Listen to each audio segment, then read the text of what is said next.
Namaskar, I'm Prachi Gupta and you are watching SciTech, a show where we unravel the science behind everything. Most of us who use the internet will accept that it becomes both amusing and annoying when we start getting recommendations on various websites related to our interests and needs.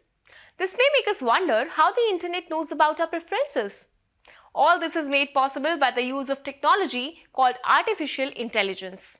However, preference recommendation is not the only application of artificial intelligence. Researchers from various fields are making use of this machine intelligence.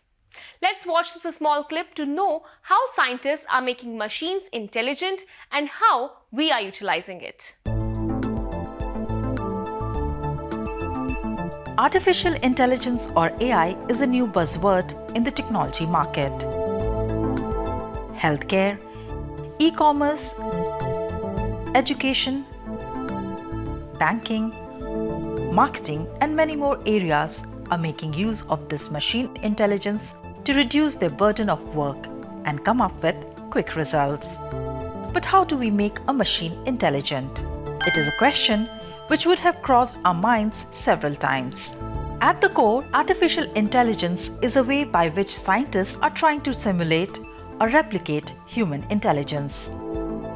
We humans learn to distinguish or make a decision or judge a thing through our experiences.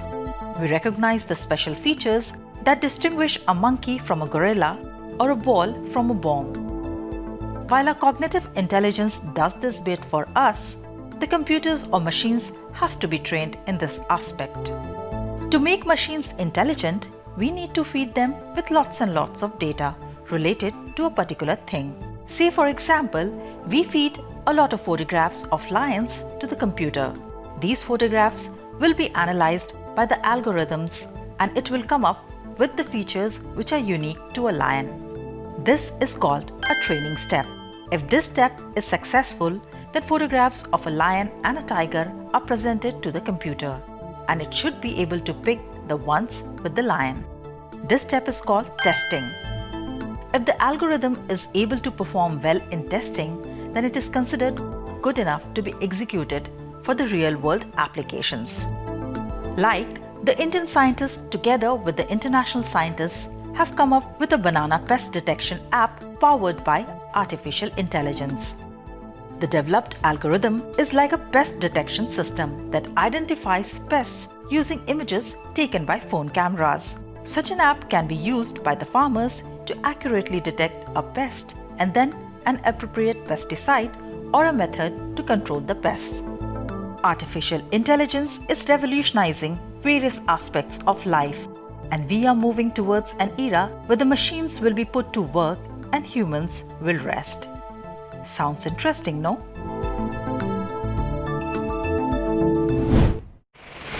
We are always fond of bigger things, bigger buildings, bigger houses. But being bigger is not always better, for small things can be powerful too. I am talking about nanoparticles, which are tiny in size but pack a punch. These tiny particles are now helping us solve our major health issues, such as cancer, heart problems, and many more. Let's watch this clip to know how medicine made from nanoparticles or nanomedicines are helping us treat deadly cancer cells. Take a look.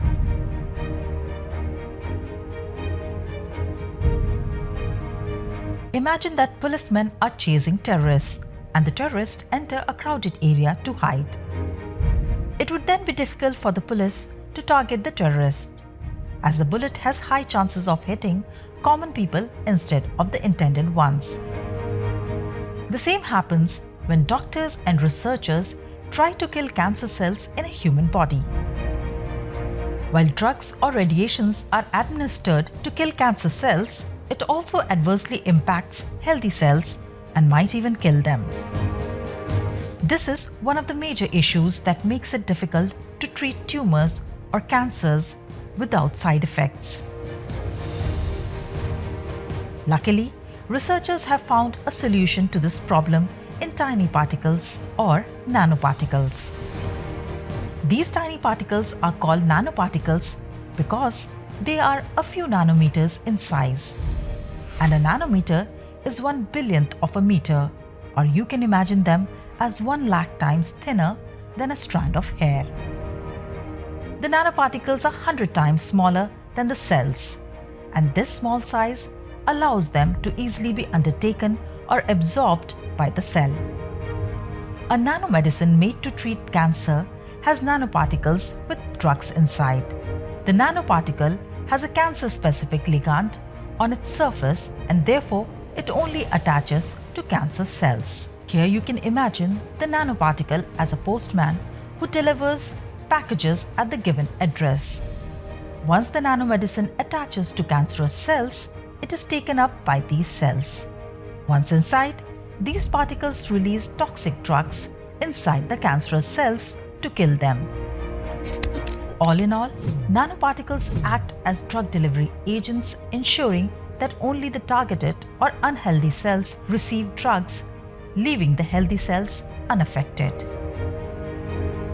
Indian scientists have also demonstrated the use of nanoparticles in treating cancer. In a study published in the journal Bioconjugate Chemistry, they showed that gold lipid nanoparticles have a potential to be used as drug delivery agents.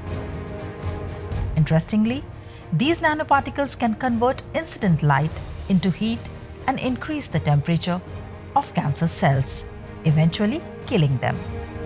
Cancer is the second leading cause of death due to diseases worldwide, and nanotechnology raises our hopes to soon find a way to cure this deadly disease.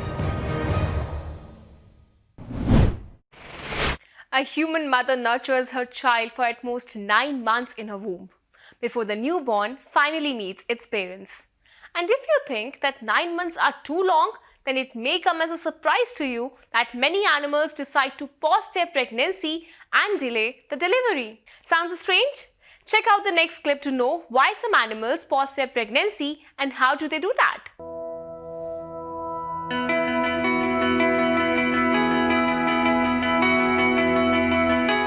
Pregnancy is an important phase for a baby's growth. It ensures that the baby grows enough to live an independent life outside the womb. In humans, the time period between the fertilization and the childbirth is roughly around 9 months, and a delivery before or after this period may create complications. However, unlike humans and various other animals, some species of mammals have the ability to pause their pregnancy and can decide when they want their little ones to be born in this world. What is more amusing is the fact that this is not a rare phenomenon, as this reproductive enigma occurs in more than 130 species of mammals. Many species of bears, seals, rodents, armadillos, anteaters, kangaroos, wallaby, etc. decide on time when the embryo will be implanted in the uterus and thereafter the child's birth. After hearing this, you may be wondering why would animals do this in the first place? Well, mothers may delay childbirth so that they have enough nutrients to support the growth of the fetus, to ensure season and climate are appropriate for the young one to survive, and they have enough food resources. This process of delaying implantation is guided by the hormone and other environmental clues. In a recent study that was published in the journal Development Cell in February 2020, scientists showed that glutamine transporters and a gene named TORC2 has an important role to play in causing delayed implantation. Scientists believe that more research in this area will help in understanding how such cellular response can be harnessed for clinical therapies, such as better in vitro fertilization procedures to help people bear a child.